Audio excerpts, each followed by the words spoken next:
Hi, my name is Blake, and I have just a quick note before we get started. Actually, it's more like a recommendation because this podcast is an immersive audio experience. Part fact, part fantasy. It's best that you listen with headphones on, imagination on, and everything else turned off. Welcome to Abandoned, the All-American Ruins podcast.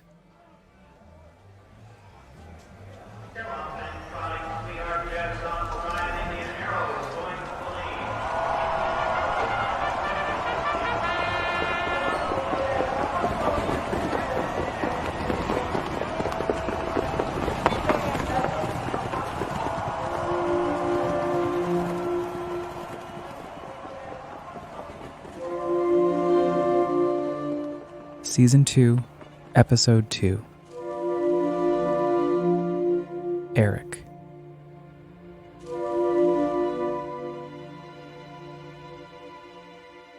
We share our first conversation on top of an abandoned quarry shaft, a stone's throw from my house in the Hudson Valley.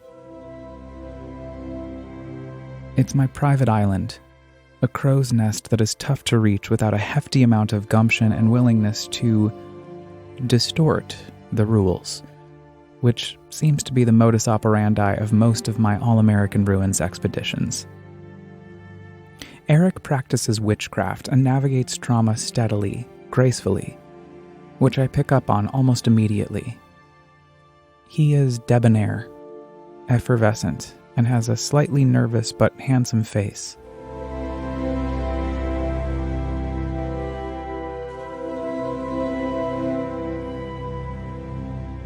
Eric likes that I'm not very good at following the rules, and understands why the act of exploring abandoned spaces has once again become a sanctuary to me, a spiritual hobby I picked up again in May of 2020 after a 15-ish year hiatus. In fact, he introduces me to a word I'd never heard before, a word not officially recognized by the Oxford English Dictionary, anemoia, or the feeling of intense longing for a time and place one has never known. I talk about that word on this podcast a lot.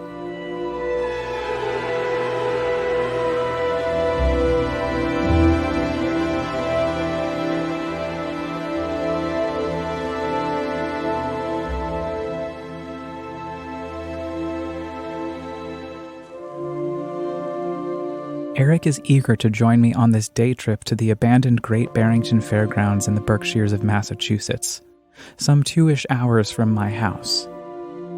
Once a bustling amusement park, now a desolate echo of the past, a vacant lot with a grandstand, empty, and an announcer's watchtower, also empty, and a snack bar without snacks, and bathrooms without running water, and entrance turnstiles without clerks in the box office waiting to admit patrons into the park to watch the horses run round and round the racetrack.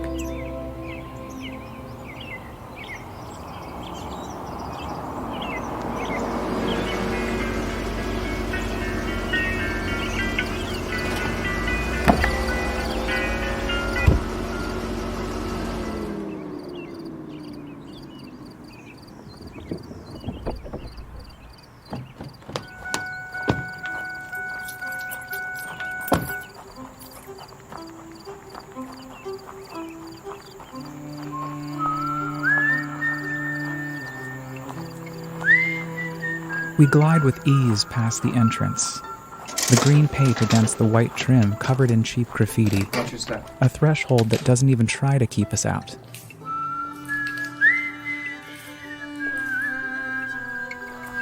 The property has been purchased by genuine do-gooders who possess high hopes of saving the ruins of the Great Barrington Fairgrounds, first abandoned in 1997. A blistering reminder of history come and gone, summers full of laughter and cotton candy and beer, and the ooh and ah chants from the crowd who watch with fiery intensity as the horses race round and round on what used to be a clear racetrack but is slowly being reclaimed by Mother Nature, weeds of all shapes and sizes twisting around our ankles as we move into the park.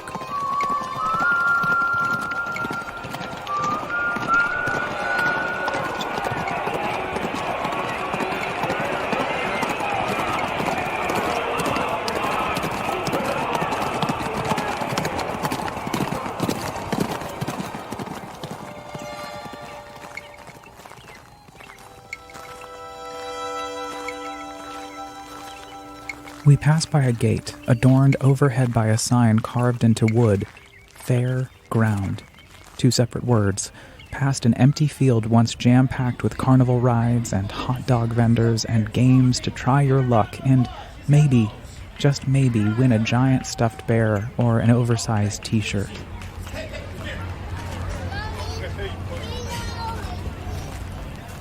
A stretch of land now unrecognizable to the ghosts of the community members who once roamed this property to forget their troubles on a summer afternoon, the air ripe with soft pretzels and melted cheese, the faint smell of horse manure and gasoline wafting through the crowds who aimlessly wander this place under the Berkshire mountain sky.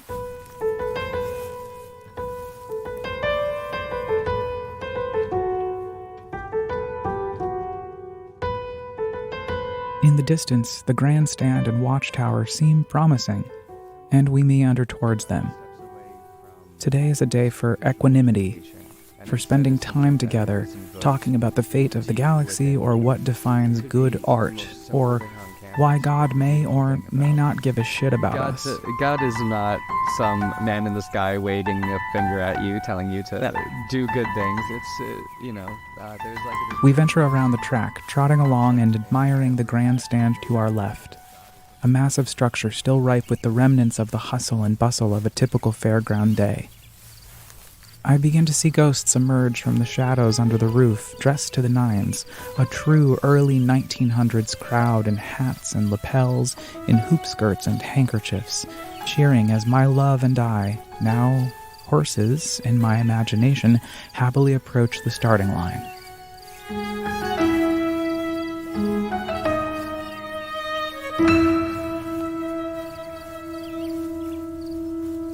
From the watchtower, the announcer exclaims, Now approaching the before and the most flaking effervescence. And I decide, in my imagination, again, that his horse name is Effervescence, because, indeed, he is. And I know somewhere buried in my subconscious, something doesn't feel right. Something in me feels like I might falter and eventually flake. My horse name, Flake.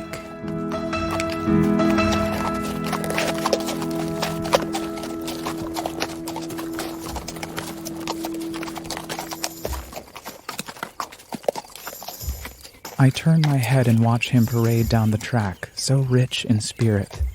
He shimmers in the light of June as we transform out of our horse form into human form to ascend to the top of the watchtower and switch shifts with the current announcers. As we reach the top, I notice how safe I feel and wonder if Effervescence feels the same way. My guts churn at the thought of hurting him, and I convince myself delusionally that I am merely trying to self-sabotage, that I am in fact deeply in love with this man, but really? I think that I'm just scared to be alone during a pandemic.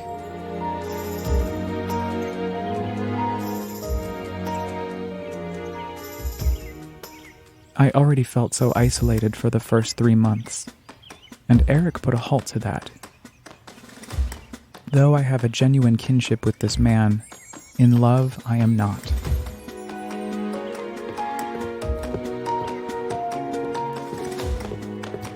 We pass a vacant bar on weeded terrain, and Effervescence unintentionally poses for photographs, assuming the role of dashing bartender, passing off drinks to the crowd. We attempt to go further, rounding the bend and out of sight of the grandstand, but a small rainstorm opens up above, so we dart back, cutting across the center of the track as the groundskeeper in pinstripe suspenders and knee-high work boots yells at us. Get under the bleachers! Tornadoes coming!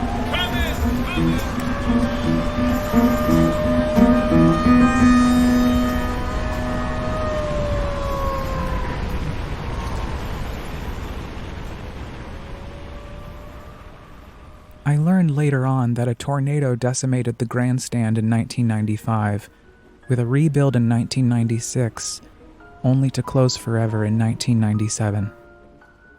This abandoned fairground, a symbol of Great Barrington's pride since 1848, has become a giant question mark with the locals. What the hell happened to it?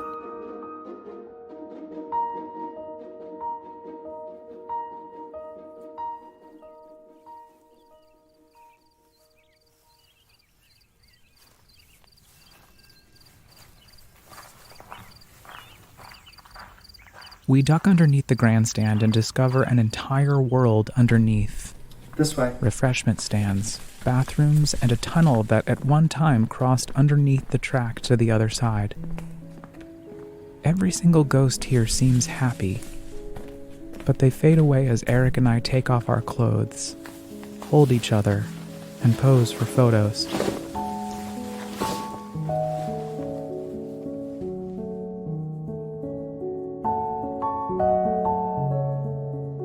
He is a photographer by trade with a fierce eye for compelling compositions. We kiss under the shadows of the crowds above, cheering for the horses, the day, the intimate connection between effervescence and flake. I love you. I love you too.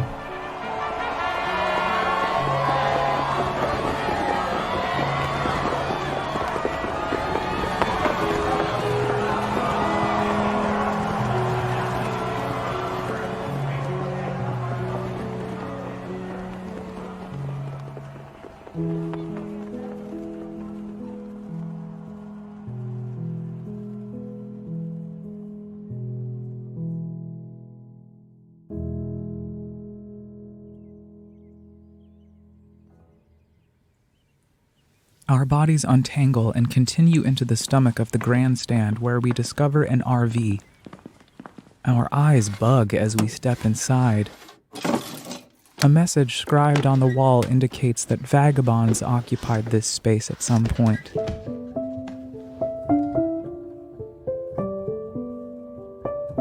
The message they've left behind thanks the owners of the fairground ruins. Thank you, Fairgrounds and new owners, for the lovely, cozy summer home. Summer of 2006. It was a lovely home. Spooky, yet Lovely. lovely. We learned how to be extra sneaky and quiet. We'll leave these campers in good condition. Thanks.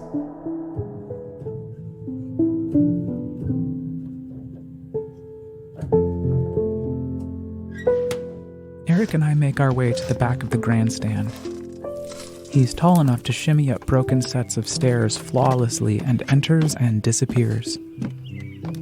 I catch a glimpse of him as he leans out of a window, framed against the blue sky afternoon, wearing my NSYNC t-shirt, before he evaporates out of sight once again into the wilds of the grandstand. He looks like a cloud.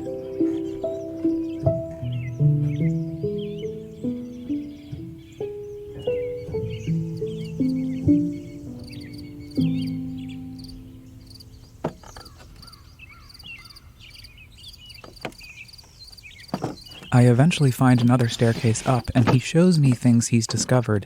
Empty rooms off the sides of the main arcade full of old ticket stubs, desks and filing cabinets full of employee paperwork. I spot messages on the trailers outside, including my two favorites. Am I pretty yet? With an ugly face scribbled next to it. And Bourgeoisie bums. we reach the top of the stairs of the stadium seating. I half expect the benches to be packed shoulder to shoulder with ghosts, but they're empty. It's just effervescence and me on this long Sunday afternoon. In the stands, I hop from one bench to the next, a child on a playground. Eric takes my picture. Today I am safe, and I'm okay. He grabs my hand as we say goodbye to the fairgrounds.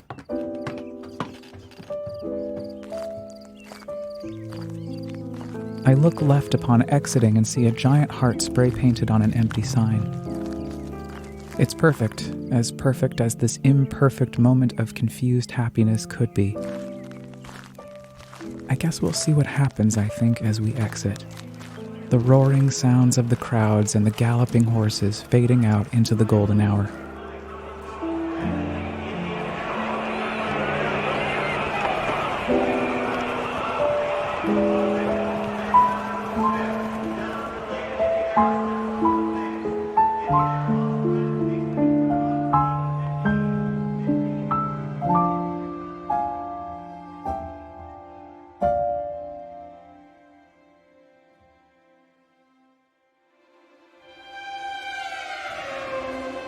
If you're just tuning in, welcome to the second season of Abandoned, the All-American Ruins podcast.